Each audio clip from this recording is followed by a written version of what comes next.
Welcome to Screen Chat, live from the Media Hub on riotradio.ca. So, we break down all things pop culture, from the hottest takes to the deepest cuts.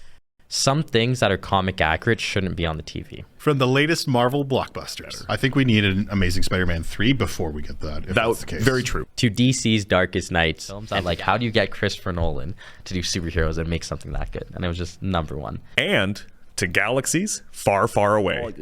Obi-Wan Kenobi, Anakin, all these characters who are mainstream, they have to not just take things at face value. We got you covered. Plus, you never know who may join us.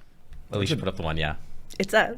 Looks a bit. To tell us that. Yeah, he literally did used tell to us say that. I'm at flight. These guys are trolling. This is Screen Chat. Pop culture, real talk. And everything in between. Live from the Media Hub On riotradio.ca.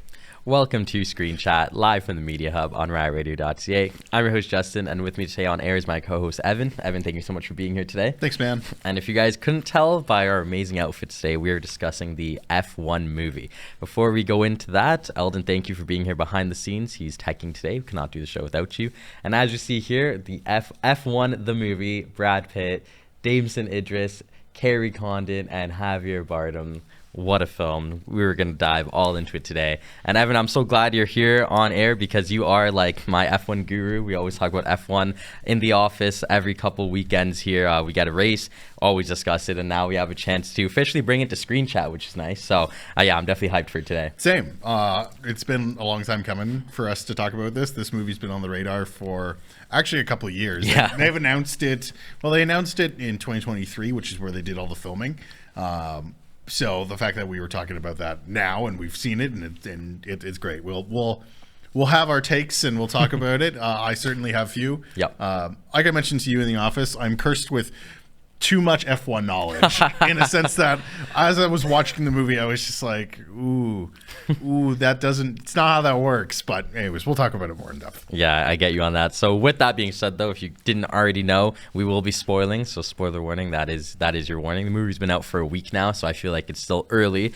But we got a chance to see it. You saw it opening weekend. I saw it last night. And now we're here this morning to discuss. So I feel like, yeah, we could do like a bit of like a review, discuss what we liked, what we didn't like, maybe key moments that you mentioned that maybe didn't make the most sense, and overall just our thoughts. So I guess like going into it, like where do you want to begin with your takes? So I guess we'll start with a summary. So I did all the images today instead of you, so I don't know if you know what's coming. Yeah, I don't fully know, so I'm excited to take a look. We'll go ahead. So the story takes place. It's about Sonny Hayes and Joshua Pierce, who's played by Brad Pitt, and Damson Idris. Yes. They're drivers for the Apex GP Formula One team. Sonny is an ex-Formula One driver from the 90s, where he didn't race again after a horrible crash. He's recruited by his old teammate, now team owner of Apex GP, not to be mistaken by team principal. They're two different roles. And they have to win one race over the course of the next 9 races in order for the team to survive. That's crazy. Yeah, that's a crazy plot. 100%. I've seen a lot of complaints about the plot, and I have my own thoughts on it.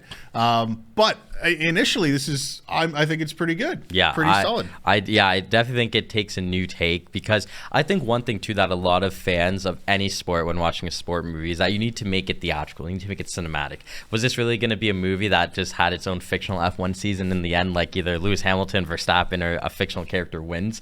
No, that was probably never on the cards and never a realistic thing that fans would want to see. If I wanted to do that, I would just play the F1 video game and make my own universe and my own world, right? So I think taking a retired / injured has-been F1 driver and pairing him with a rookie, I thought was really cool, because it's something that will probably never happen in real life. Like 100%. we'll probably never see something ever close to that, especially with modern technology, the way athletes come up a lot younger now, and the way maybe older athletes still sticking around, such like maybe like a Fernando Alonso, LeBron James, Tom Brady, even Lewis Hamilton himself. But they do know when to kind of take the back seat, and I don't see like a 40-something-year-old athlete coming out of retirement to do what was asked of Brad Pitt's character today. So this makes Sonny Hayes the oldest F1 modern Formula One driver at his mid-50s. Yeah. So he's very, very old for a Formula One driver, and I think just in most sports, once you push 30,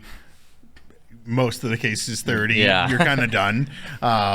Having your Fernando Alonso's, who's now 43, is a rarity. It's not something that's too common. Yeah, it's not a norm.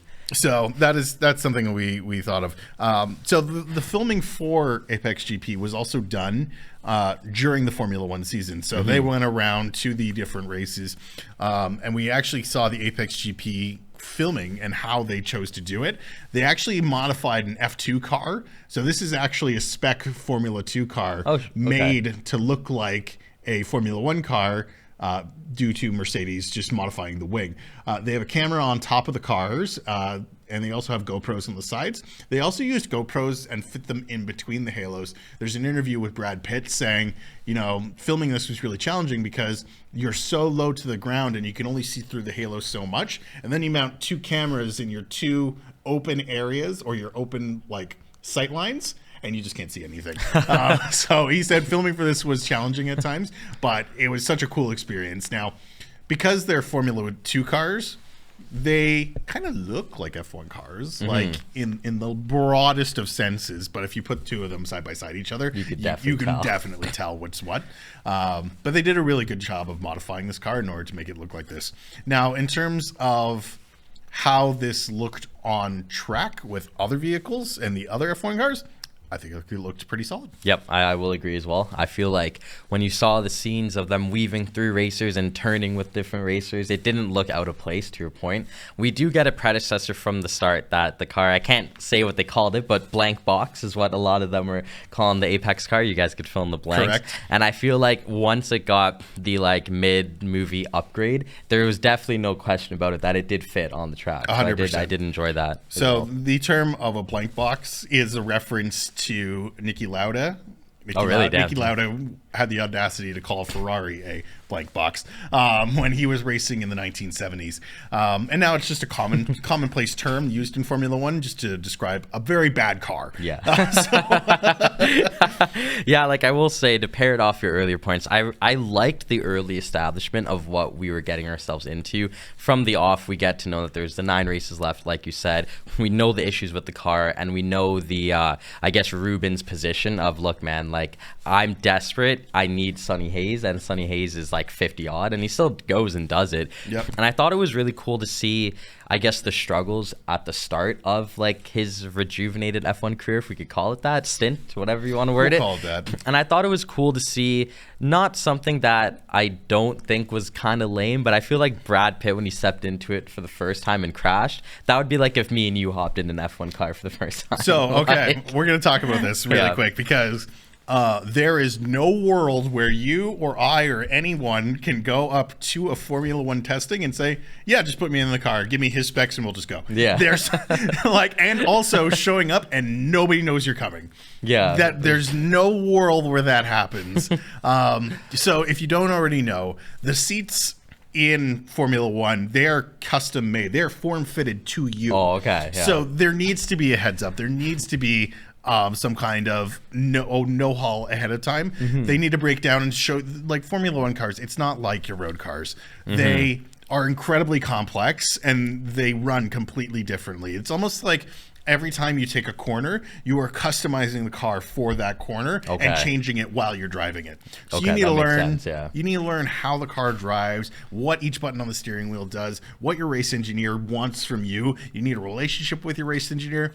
So the fact that Sonny Hayes pulls up, says, yeah, just give me what he's got, I'm just going to go into it, is so unrealistic.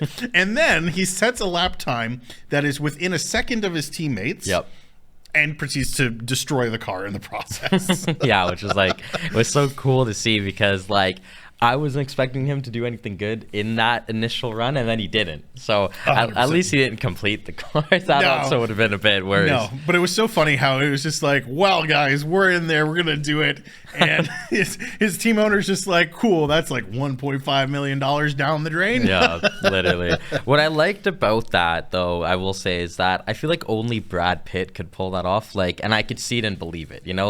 Brad Pitt, Tom Cruise, I feel like those action stars, it just kind of fits, you know. Like I'm not like using that as an excuse per se, but it's not like it was like The Rock. Like I love The Rock, but like what would The Rock be doing in an F1 car off rip? But when you see something like Brad Pitt, his like swagger, his aura, like him as a person off the screen and then on the screen, only Brad Pitt could do that, and 100%. no one really batting 100%. Well, let's chalk it up to Sonny Hayes just being a smooth operator. Yeah, honestly, right? When it comes to talking to people and all that good stuff. Yeah. So, in terms of the actual racing in the movie itself, amazing. Yeah. It was so well done and so good. And the way that they did it was they actually started superimposing the track or the Sonny Hayes over another driver while they were filming the races. So, really? That's pretty cool. There's an image we have here with Pierre Gasly at Spa. So, in the top is 2023 Pierre Gasly in Spa, and the bottom is actually from the movie. So the onboard footage that they're using for the movie is actually Pierre Gasly's. And they have just modified the camera and changed the angle of it slightly to make it look like they're following. So if you look at the cars in front, they're in the exact same position with Gasly. Yeah. So they grabbed onboard footage of Brad Pitt driving Spa and superimposed the cars in front of him. That's cool. I did not. Wow, I did not know that. It obviously makes sense, like when you put it like that. But as someone that was watching the film, I would not have been able to tell that. So this is why we get those moments of like, wow, we're in the car, we are there. This is the roller. This is the ride, and this is why it feels so good. There's a couple others that I have here. So we have one from Carlos and Max at Monza. So the top is the movie, the bottom is the actual action at 2023 Monza. Okay. Where in this case they just took Sonny Hayes' car and just swapped it out with Carlos. And then the actual on-track action with Max is legit. And then the other one I have is for Carlos and it's Hayes and Leclerc. So instead they swapped out, I believe that's George Russell with Leclerc, with Sonny Hayes, and then they did battle at that point in time. Damn, that's pretty cool. I mean, like, I would say that the word common sense comes into play for me because, like, obviously that makes sense. How else would they do it? But as somebody that, like, didn't really think about that or figure that out, I feel like they did that so well and so clean. Like 100%. When you were watching the movie, then did you pick up on that immediately? Oh yeah, straight away. So I knew it was the 2023 season. Funny enough, I was sitting there and I was like, Max won this race. Max won this race. Who won this race? It was Max. And funny enough, they didn't showcase. They only showcased like a handful of the circuits, but they actually they picked out kind of like the really big ones. Yes. That were there, and that would have been they did Monza, they did Silverstone was in Silverstone there too. was where they did the testing. Yep. The Hungaroring in Hungary was so one of them. cool, yeah. They did Abu Dhabi, which is the last race of the season and has been for the last like decade. Yeah. They did Brazil briefly. They did quite a few of them. Yeah, Vegas was in there too. Vegas was in there. Spa was in there. Obviously, yeah. So a lot of the really good tracks, the only street circuit in there is Vegas. Oh yeah, so there you go. So if anything, that just goes to show, hey, Formula One, stop making street circuits. Wait, maybe not. I liked it, but you're probably right though for safety. So it was really good and it was super well done. Honestly, there are a couple times in the movie where I was like, yeah, let's go. Like there was those like really great hype up moments. Yep. And the racing in it was great. Yep. The sound direction was great. The language also used is accurate in terms of what was doing, except for a couple things like Plan C for combat. We need to build our car for combat. It's kind of one of the dumber lines in the movie. It was very Brad Pitt. Very Brad Pitt. So yeah, overall the movie was really well done. But for a non-fan or a casual fan, what were your thoughts throughout the movie? So I really enjoyed the back half of it because it was more like it was more engaging. That's the best way I'll put it. Like I put in my notes here that I really liked Sonny's and JP's dynamic. So good. And I thought the development was good. And I say this because we're kind of thrown in the loop. It's not like we have the 20 odd races. We only have 9. Sorry. So we don't have a lot of time to see like that relationship build. And then when JP gets injured and is out for, I think they said 3 races, that's 3 like races of like, I guess you're not really seeing stuff happen. You see like Sonny Hayes' finishes. races, yes, but you don't really see the build-up. You don't really see like the testing, the qualifying, and I didn't mind that from a casual point of view. I feel like as more of a diehard hardcore, that might be something that fans would have wanted to see. Was like, whoa, we just lost our number one. And you mean to tell me that the 3 weeks that he's not here, we don't really see how the team did without him? We just see like the back end of each success, because they were successes, even though there was like 6th place finishes. They had never like got points in a race before 100%. Brad Pitt. And that's the thing. That's the one thing to really emphasize, is that a good result in Formula One is not always a win or a podium. Sometimes, and with a team like Apex GP, starting at the back every race, you know, bunking out of qualifying like every single round, for them scoring points, that's win. Huge. That's right? massive. And one thing that I did like as a casual fan is the inclusion of actual F1 drivers visually and on the commentary. You know, like hypothetically, if the commentators just referred to like Charles Leclerc as the Ferrari driver, I would be like, dude, that's lame. We see the 16, we see the way he drives, you know, that's Charles. But the fact that it was just like, and Pierce, he's catching up to Leclerc, I'm like, dude, I understand what this is. Like, this isn't like some made up F1 driver for Ferrari. This is legit Charles Leclerc. So like, I understand. This is all the sprinkling of Lewis Hamilton being a producer on the film. So the commentary is Martin Brundle and David Croft. Yeah, they are the British commentators. So if you're ever watching Formula One with the British commentary, it's them. Those are the guys that are doing it. They almost didn't go with that. Really? The producers just almost were like, no, we don't want to do that. Lewis really pulled for it and be like, look, you don't understand. We need these people to be our commentary. They don't need to be... It's not like you're just hiring someone to just sound good and to just feed, like, some of these guys know these drivers. They know how it works. And the use of using the commentary to explain rules and how things happen throughout the races was also a really good idea. I'm with you on that. And I really think, too, that it made it feel really real. You know, like, hypothetically, me and you could have been hired as the commentators. We could have done a fantastic job, but it would have felt superficial. It would not have felt authentic. And I think that's where some sports movies, I guess, fail to capture the moment, because not a lot of sports films include real commentators, to where, like, if it's me and you calling, like, the races and the end of the film, it's great. But then hearing Croft actually be there, dude, it was magic. I felt like I just watched Abu Dhabi 2023, and that was the actual result. I just felt like I watched Spawn. The results happen like that. So 100%. I feel like I didn't go into that thinking that it was gonna be that. I thought it was gonna be a little unauthentic, a little superficial, because I didn't expect them to even get the commentary team. So 100%. Hats off to Lewis Hamilton for making that happen. 100%. And that was his entire job, was I want to make this movie as authentic as possible. And I think he did a really good job. I think he did too, yeah. There were some moments that were really, really over-exaggerated or would not fly in Formula One at all, just for safety. I don't know if you caught any of those moments as a casual fan or a non-fan. Were there any moments where you were just like, ooh, I don't know how that would sit in a real sport? Yeah, I definitely think every instance of Plan C is like, you know, Plan Chaos. I feel like it's a really cool concept, but it's just not realistic, right? Like, it's a loophole, like, I guess, for lack of better words, but like knowing that it was and just drives into the pole, it drives into a driver and drives into this and that to get extra pit lanes, just, again, it was cool, but not realistic at all. But it was like, it was a nice touch from a casual to say, yo, this is like something that I would not have expected, and I like this, but maybe as more like a diehard, it's like, dude, I was expecting this, and B, this is terrible. 100%. Like, this would never slide. So even though we did have those moments of, you're exactly right, there would have been penalty points brought. Like, the moment the second time that happened, he would have been given the black flag and been told, okay, you were retiring, you're driving. Yeah, you're done. You're done. You're not driving safe. So the fact that he got away with it 3 times is pretty wild. In terms of more things that were authentic, they actually, for the Abu Dhabi race at the end of it, they actually created a podium for the end where they had Charles Leclerc and George Russell up with Sonny Hayes. They did the graphics from, this is live. This is a fan photo from the racetrack. Damn. Grabbing this shot. So the fact that they went and they reached out to the racetrack and was like, hey, you know, we need to create a podium celebration here. So we need, you know, the Sonny Hayes graphic. We need to make it so that we have the American national anthem playing, you know, things like that. We need to make this as legit as possible. And that's one of the things I also really liked in terms of like finer details. Even when they were doing replays or showcasing replays, they used the legit graphics. They used the actual footage. They used the actual timing towers in order to showcase who was doing what and where.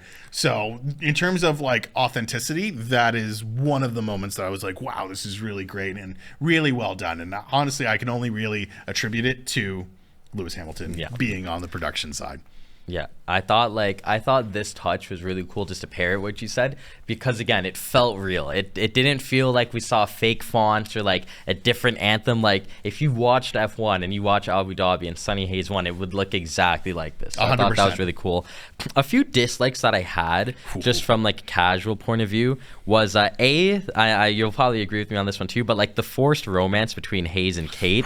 Awful. It just felt too forced. But I get it, right? You want to have some aspect of love and romance in there. Yes. But in an F1 kind of capacity, like even Kate said it herself, look, man, like my job and my season is so stressful, to where like I get the stress and I get you fold easier, but like the fact that it was just like, yo, is she married, dude? No, and then the next scene they're just getting a beer, and then it's like, dude, oh man, it could have been cooler if they had like a culmination celebration at the end and not just like a midway through. So that is like, the romance. chief complaint for me and for most people of this movie. It just felt really dated in terms of what it is. Also, Kate's role is like chief technical director. Yeah, that's a really prestigious and really high up position in Formula One. So the fact that there's so many things. One is like, look, I'm a professional. I don't date the drivers. I don't do this. Like, it's not something I do. And then folds like immediately. Yeah, like at the first moment they have alone time together,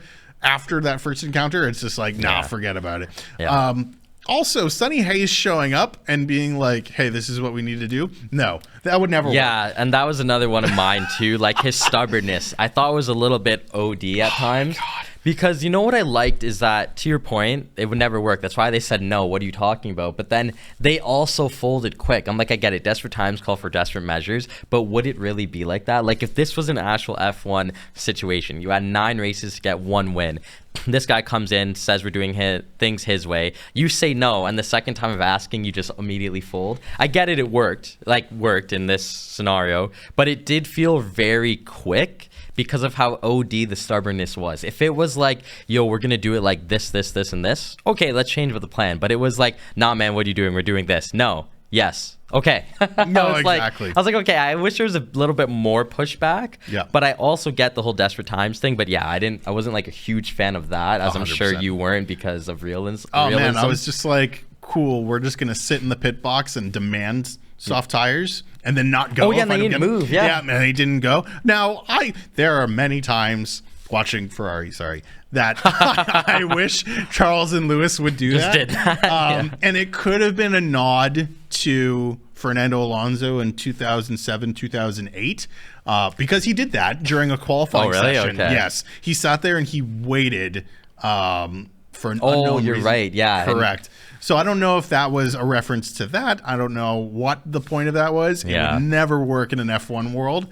He lost way too much time to be relevant. He'd be at the back. Yeah. Maybe that was the plan. Who knows? I remember you told me about that Alonso incident as well. Yes. And, Lewis Hamilton is a denomination in both F1 movie and Fernando Alonso in 2008. So it could have been actually a reference. It could have been a reference. Like, you can see little sprinklings of Lewis's career over this movie. I like that. Yeah. There's another one we'll talk about later where that happens. So I did want to dive in real quick to JP's accident. As a fan of F1, seeing that happen, seeing the rookie make a reckless mistake, what were your thoughts on that scene? Because I was like, oh my God, you go first. But like, so this is actually an F3 race that is the reference for that crash. Oh, okay. This actually happened. Damn. Where a piece of the track was uplifted and the driver went clean off, went over the barrier into the catch fence. This actually happened and was the reference point for that Damn, movie. okay. So I knew that going into this movie. So the moment I saw that, I was like, oh, no way. It's this crash.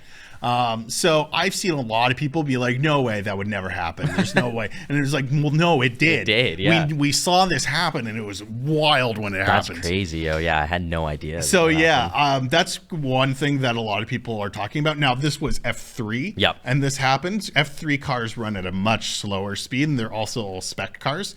Whether this would happen in Formula One, hard to say. The fact that it happened in F3 makes it very plausible that this could have happened. The fire afterwards may have been a reference to Romain Grosjean's crash. Yeah, I was also thinking that. I just don't know the guy's name, 100%. obviously. Yeah, but you know who it is. So it may have been a reference to that. Following that, there's no world where Sonny would have shown up before the stewards did in order to put out the fire. I love that he grabbed the extinguisher too. But he was like, give it. But then again, that could have also been another reference. It could have been a reference to Ayrton Senna's crash in 1993. Okay. Where, I'm trying to remember his name. There was a driver that came to his aid. Yeah, okay. Straight away. And same thing, years before, Ayrton Senna did the same thing. He came to his driver's aid and like killed the engine.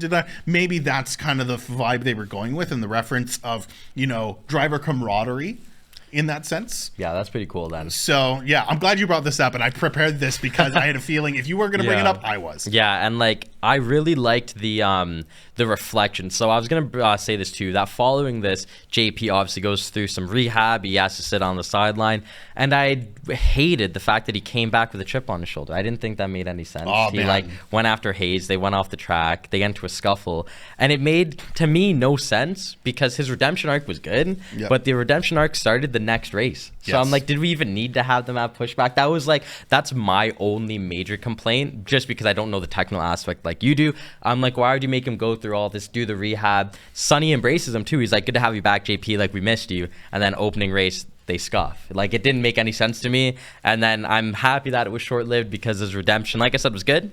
But then it was like the very next race. 100%. And I feel like that was a lot of influence from JP's manager. Coming in and being like, yo, he did this to you. He's doing this to you. Same with his mom. His mom was a lot of big influence on him at the time. Being like, you pushed Sonny, you did this, you pushed him to do this thing, blah, blah, blah. And it wasn't true. So yeah, there was a lot to it. I have one more image. Okay. So this is a BBC article that was put out talking about, it is not there. Okay. Nope, all good. We'll do a quick check to see it. But anyways, it's the reference for Brad Pitt's crash in the 90s. It was done. It's a crash that actually happened in the 90s, 1993. It was Martin Donnelly who. It was a horrific crash, a career-ending crash. That's it.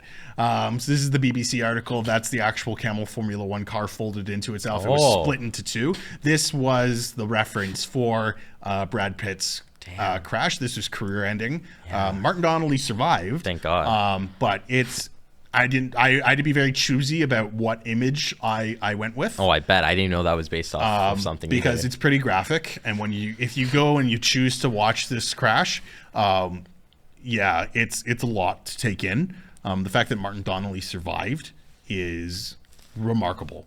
So this was the reference point, and this is actually what inspired the movie. That's pretty cool, man. I didn't even know that. I'm gonna have to do some more F1 research. It's funny because not funny, but in the movie, JP he Googles, or I guess he goes on the F1 on demand, I should say, and he watches Sonny's crash. I feel like that's gonna be me with this. Like, I feel like I'm now gonna have to go watch that just to see, the footage in the movie, that is the actual footage. Oh, it is. Okay, it is. Yeah. They pulled historic footage for the race in order to make it look as authentic as possible. So you don't need to go watch it. You've already seen it. That happened. Yeah, man. I just think that's another great nod to actual F1 racing, and I think that's where I want to segue before we close out. Was Abu Dhabi, man. 2023 Abu Dhabi in real life was crazy. Oh man, I feel like in the film, not even crazier, but the film was pretty crazy. I'm not gonna lie. The film was nuts. Let's talk about Abu Dhabi before we close out in this movie. We'll come to you first, obviously. Oh man, I thought it was great. I thought it was a really good, action-packed, drama-filled. Not every race is like that. Abu Dhabi usually is. Abu Dhabi can be. Well, that's the thing. Abu Dhabi is usually considered to be one of the more boring races. Oh, I guess it is the last race of the year. It's the last race. Usually all the championships are tied up. Drivers are driving around for fun. The points don't really matter except in maybe the midfield battles. Yeah. But this race was in reference to Abu Dhabi 2021. Yeah. That was the most drama-filled Abu Dhabi race that we've had in years. And you can see this is more Lewis Hamilton Hamilton sprinkling in there. Red flagged with 3 laps to go. Yeah, I was like, what? I was like, this is crazy. We get a crazy restart. We get a driver who's on softer tires. Yeah. There's a lot of drama that happens within those 3 laps. Spoiler alert, JP and Lewis, they take each other out. Sonny's flying through it. You get the moment where it's like that, where he's like, I hear nothing. I'm only on the track. I only have focus. Yeah. And then he goes and he wins the race, and Charles finishes second and George is third. And honestly, it was such a great ending to the movie. Yeah. It was so fun, so enjoyable. Yeah, like to me, the best line of the film was definitely Brad Pitt luring in Lewis Hamilton. So Hamilton goes right, leaves the path open for JP, and he just says, "Go win this one, kid." And then as JP's pushing it, he just goes, "Yo, where's Sonny? Where's Sonny?" And then when he realizes it, he then he takes and he's like, "Yo, it's all about that risk." And he just crashes into Lewis, and then Sonny goes and wins. I was like freaking out. I'm like, dude, what do I even do right now, man? Like as a Lewis Hamilton fan, that was like so poetic, like in a good way. Yeah. And I'm like, dude, what? Like I was so happy with that finish because even JP says after the race, "I'm gonna win thousands of races. You needed to win at least one." And I feel like if Sonny Hayes came, I guess it would have been third, P3.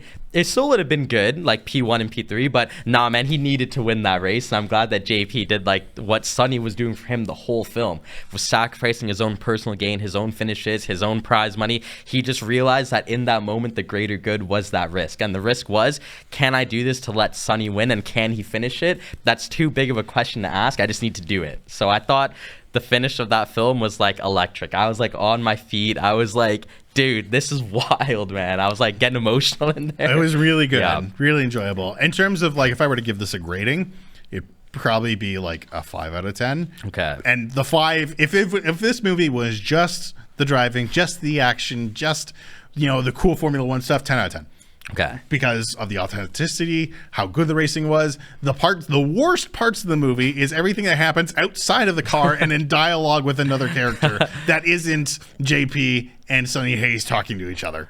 I think like if I were to rank this film based off of a 2025 F1 driver, I'd probably I'd probably have to say it's like a George Russell out of 10. It's pretty bad. Like, well, because George has gotten a couple wins, though. That's why I'm saying this season specific. Okay, maybe Charles, because I'm probably giving George a bit more credit. I'm thinking based off of the F1 video game rankings. So was my thought process. Yes, that's right. Yeah, so for context, so because George Russell got like a pretty higher rating that I didn't think was going to happen is my thought process here. Gotcha. I thought the movie was going to be good, and it exceeded my personal expectations. So that's why I'm leaning more like Charles Leclerc, if anything. So I enjoyed it. To your points, I also agree because like I didn't really care for the off the track things. I cared just for the on the track, the in the pit, just all the whole 9 yards, and I really enjoyed those. If I were to change the movie as a whole, I would put Brad Pitt's character in like an owner or principal role and have it be JP's rise throughout Formula One. Yeah, I think that would have been a more enjoyable and more authentic kind of experience than it's almost like if we just did Moneyball. Yeah, with Formula One, you I know, hear that. I think that would have been a great movie. Funny enough, another Brad Pitt movie, but yeah, actually, yeah. There if you it go. was a little more Moneyball and a little less like extreme theatrics, then we would have been great. Yeah, well, it's funny you say that because over the weekend, this film has apparently been greenlit to get a sequel. We'll see if that does happen. What is it, Formula 2? Yeah, honestly. Yeah. That's a downgrade. Yeah, based on the end of the film, everything you just said could be the basis of part 2. You never know. If that is the case, then we might. This just goes into our video game talk a couple, like literally yesterday. where the F Formula One movie sequel may be better than the first one. Yeah, and I think there's a big chance that it could if they go that route because of everything you mentioned. Like we don't need to have a unrealistic Formula One cinematic. We could actually get like a theatrical, like real take on what it would be like to go from driver to mentor to student to champion. Yes. So like I definitely think that could definitely happen in a more toned down role. Like I don't think we're gonna have Sonny having some like affair scandal, or we're gonna have like someone getting caught cheating. Like I think that'll be just like pure racing, and I'm excited for that prospect of him. 100%. And I'd also like to see the team principal versus driver relationship. Yeah. Because that's not something that we look at too often. Like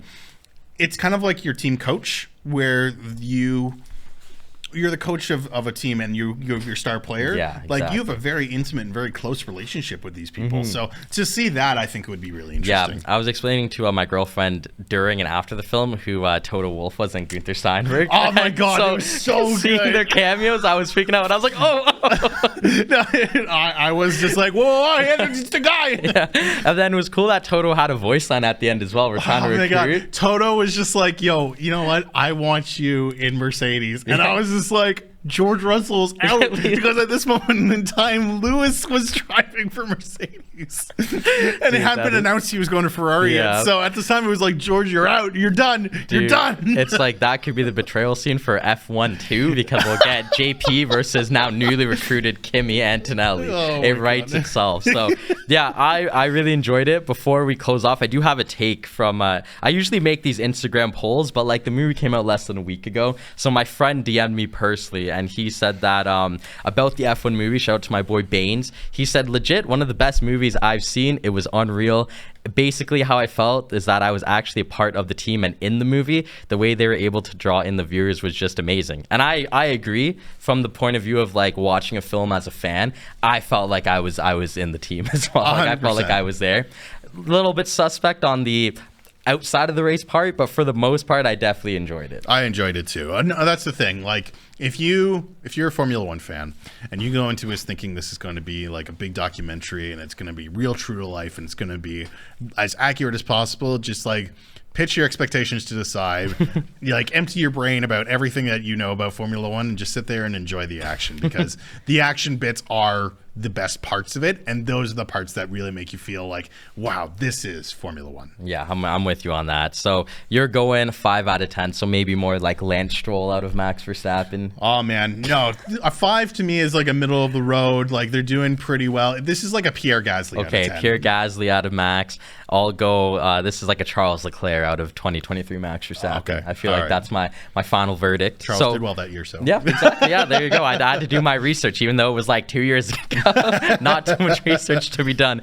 But yeah, before we close out though, I will say, Evan, this is now a very sad part for me, because this is our unofficial screen chat goodbye to you as a member of Riot Radio. And I think to me it was only fitting that your final episode, at least in the near future, was about F1. We're finally able to cross over like F1 to screen chat. And I think it was amazing that they did a film and it falls into this timeline. So I just want to say, like, doing screen chat the last 2 years or so with you has been amazing. And I really appreciate all the guidance on and off the air when doing these episodes. I'm trying not to crack up here, but I really appreciate it, man. And I'm glad that we're able to have this goodbye through your lens of F1 and through all of our lens with screen chat. So thank you so much again, man, for the last couple years for sure. And yeah, man, could not do any of this without you, man. Thank you. So we appreciate you. I may come back in future episodes, but like it's not going to be an everyday thing. It's not going to be moments where I'm in Eldon's shoes right now, or I'm sitting back and I'm just listening to you guys goof and gab about whatever you're talking about, be it Star Wars or whatever.